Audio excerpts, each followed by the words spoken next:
Nuwun para miyarsa ngaturaken pambagya kawilujengan. Mugi jengandika sadaya dalasan gatrah kuluwangsa tansah winantu ing kaharjan. Sugeng pepanggihan malih kaliyan kula Lubna Faila Alfi wonten ing acara waosan cariyos cerkak. Wekdal punika sampun sumadyo ngaturaken waosan cariyos kanthi irah-irahan.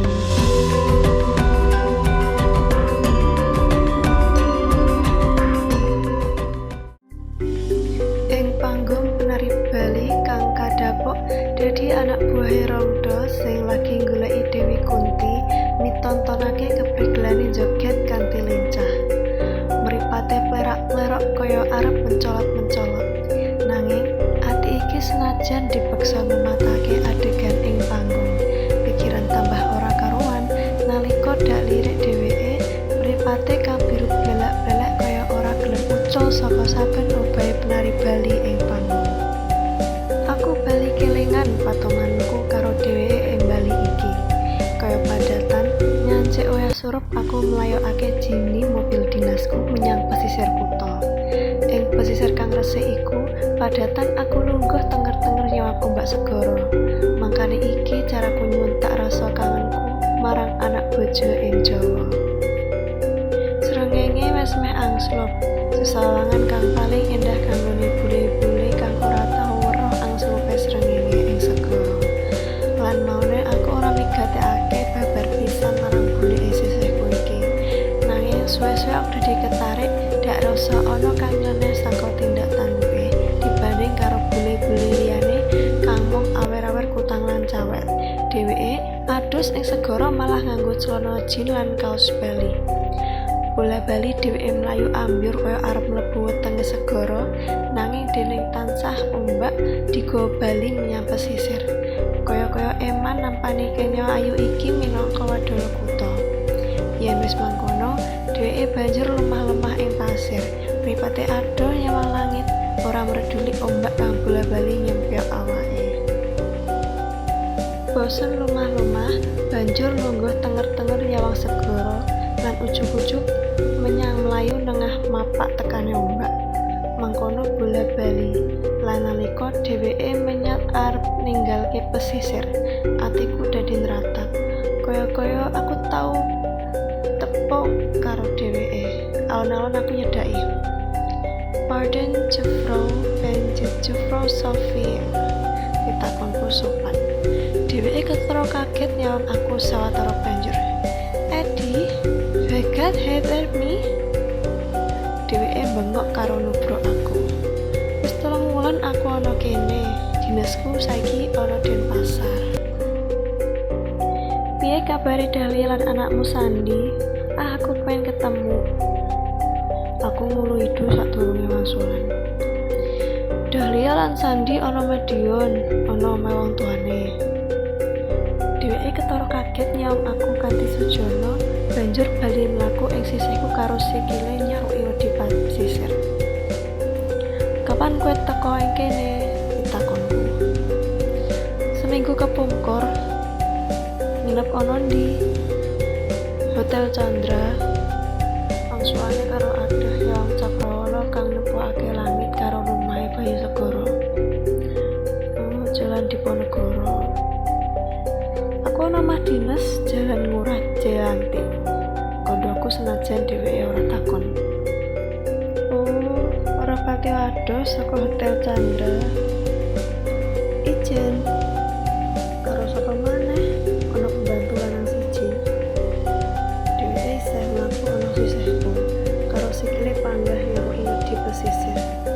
Ketemu Sophie ngelingake aku marang kahanan nalika isih kuliah pasca sarjana ing negarane Kenya iki. Sauntara iku ing panggung wiwit ngancik adegan muncule Rangda kang lebokake roh Candala marang balane Dewi Kunti kang kiwa nuwuhake rasa kalebsan. Tingkah polahe wadya balane Dewi Kunti kuwawa gawe rame para turis asing lan domestik saka setengah kutha lan negara. Sanajan dialoge nganggo basa Bali nanging bisa komunikatif. Aku dadi kelingan marang ketoprak lan ludruk. Ya gene, kahanane ora kaya barong iki. Ludruk lan ketoprak suwe-suwe saya kelangan wong kang nonton. Bareng-bareng malah bisa mikat turis-turis asing. Cid, kok ngelamun terus ya Edi? Kandhane Sofi karo nyablek pupuku. Aku rumangsa kejeteran. Ngelamun apa to? Dina konsentrasimu wit mau ora marang panggung ngono kok. Aku mesem kelincutan karo ngusapi keringet ing gitokku. Banjur dak coba ngusatake konsentrasiku marang adegan ing panggung kang ngancik adegane Dewi Kunti karo anake, Sadewa. Dewi Kunti kang wis kerasukan roh Candala janji arep masrahake anake, yaiku Sadewa, marang Rangda minangka wadal. Wong anake dhewe kok digawe wadal? Aloke Sofi. Bisa bae to kedadean.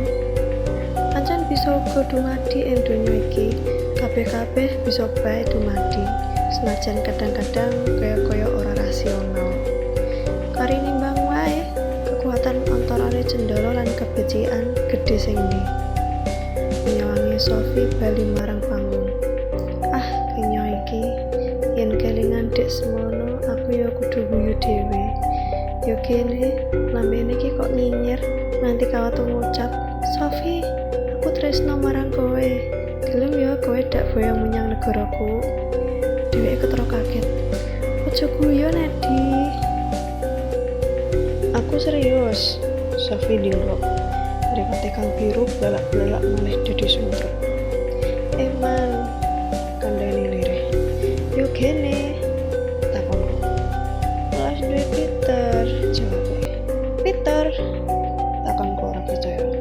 Aku bubar pisan ora ngira manawa Sofi jebul wis andhen tresno karo Peter, mahasiswa teknik. Kedadian iku wis sawetara taun kepungkur nalika aku lagi bae nglampungake program pasca sarjanaku ing negara Dendes kang tau ngorbanake ngewu-ewu bangsaku kanggo wadale dalan anyar panarukan kae. Sawise aku bali, pancen Sofi tau menyang Indonesia karo opane. Mubeng-mubeng Jawa Timur nekani perkebunan lan pabrik gula kang tau dicekel opane di jaman penjajahan. Waktu iku aku duwe Dahlia lan Sandi. Lah kok saiki iso ketemu maneh ana kutha? Aku jan ora nyono. Nitik tindak tanduke nalika dak prangguli ana kutha, kaya kenya iki lagi nandang apa cintraka. Ergeberen me dating in the world. Pemuda rasane Sofi kaya dheweke ora sadar ngucapake tembung-tembung iku. "Ana apa Sofi?" ditakonku. Dheweke ketara kaget. "Ergeberen dating in the world." Aku nirokake. "Lah iya kok tega-tegane ngorbanake anake dhewe," kandhane Sofi. "Apa sing ora bisa kedadian ing donya iki?" Pitakonku. "Kabeh bisa bae dumadi, nanging intine ya mung loro iku, becik lan ana." Oedipus Prabu Watugunung sang Kuryang kelakon ngragi ibune dhewe. Yen setan wis ngrasuki kita, kabeh tumindak candha, ana bisa bae dumadi. Klebu kedadian kang aneh lan nyeleneh. Kowe mesti wis tau krungu critane serdadu kang kejam banget nganti tega njagal 40.000 penduduk sipil kang ora dosa. Wis Sterling. Aku manduk. Kedadian kang wis kawuri ora perlu diungkit-ungkit, kandhane. Oke, aku setuju. Nanging pengalaman kepungkur mujudake guru kanggo diri pribadi kita. Mripate kang blalak-blalak nembus jantung atiku sawatem suwene. Banjur buang panyawangi adoh marang tanduran pari kang ijo royo-royo kang ngubengi pentas Candra Budaya. Aku lan Sofi banjur ninggalake pentas Candra Budaya kang dibangun ing tengah sawah iku. Nalika srengenge wiwit sumlet panase, minangka pangajake Sofi. Jimmy inventaris dak playokake munggah gunung menyang Bedugul. Pedhot ngembulang ngeloni pucuk gunung nalika aku lan Sofi teka papan iku. Gak turuti pangajake Sofi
seneng moro tangan.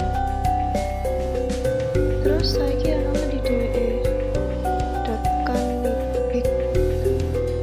Piye aku bisa mbadi wiwit aku mulai saka kono kaya aku rotang sesambungan karo dheweke. Kowe mesti ngerti Edi, dalan apa kang ditempuh kanggo wong kang kepengin sugih tanpa kangelan.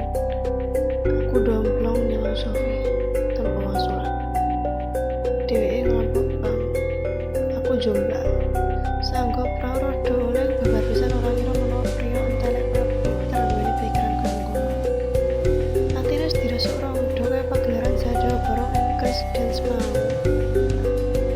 Karo sawetara kancane dheweke ngerampok bang. Aku temer-temer. Yo kene pinter kok nganti duwe pikiran kaya mengkono. Ing dudu Sofi sing kondo, angel rasane arep percaya. Karo tukang perahu aku bali doi perahu mancung.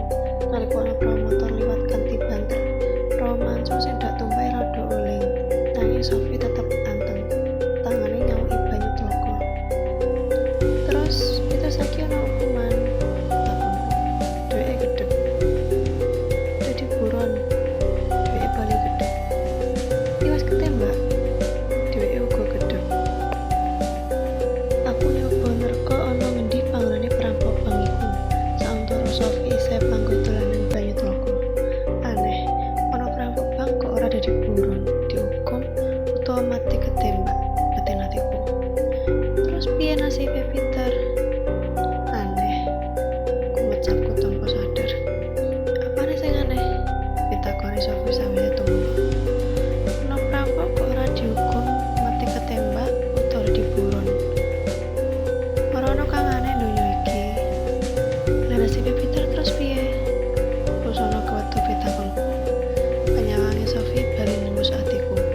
Marake aku dari deg-degan. Cic, ngerti Adi, penyakit apa kang disandang wong kang nglakoni bisex?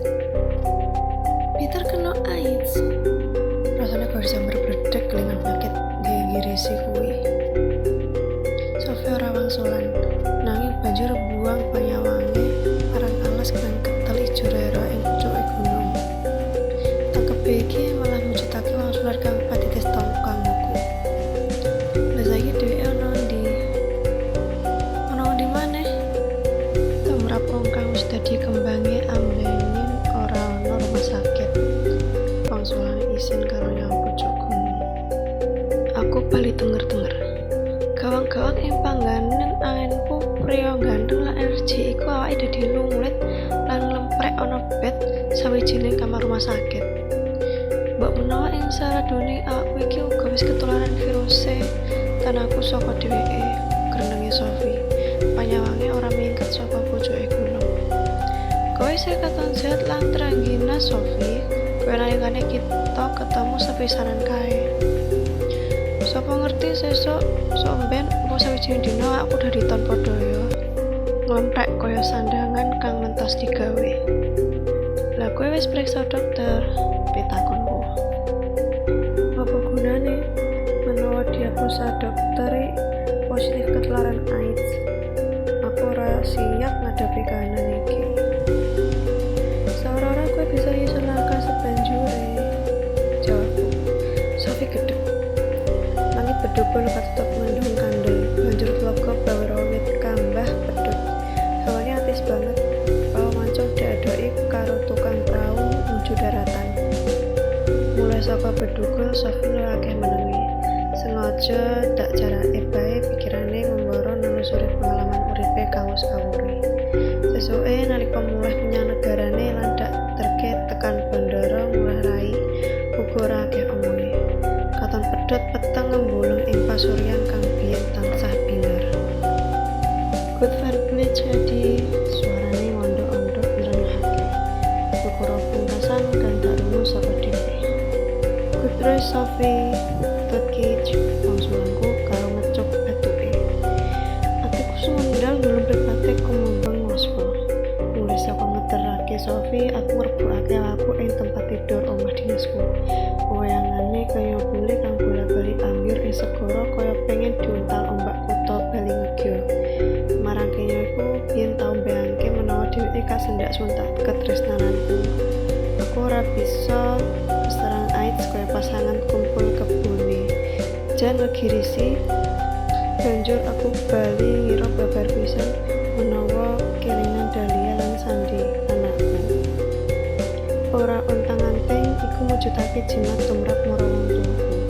Nanti arep dak bolani lan Dahlia dhewe uripe sajakku yang menyang Denpasar bae ora dililani gumantung marang wong tuane. Yen roh Cawitolo bakal ngrasuki aku kaya kang dirasuki Rangda marang dadi bubrah, donya isine mung becik dhewe kontok kae. Kula wargaku